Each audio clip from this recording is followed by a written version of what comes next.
Hi guys, welcome to the Urban Showroom.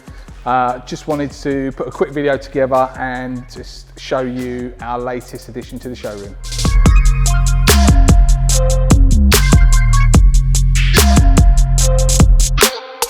So you may have seen this car on our latest Urban Uncut video, and I just want to show you around a couple of the key details on this car because it really is a special build.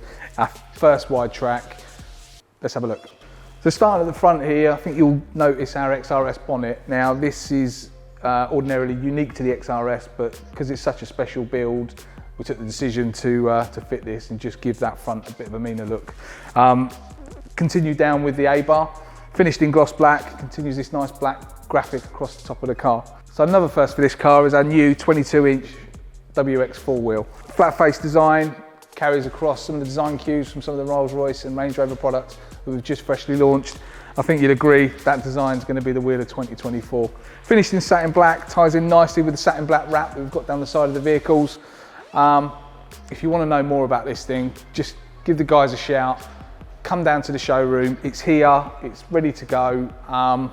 Let's have a deal.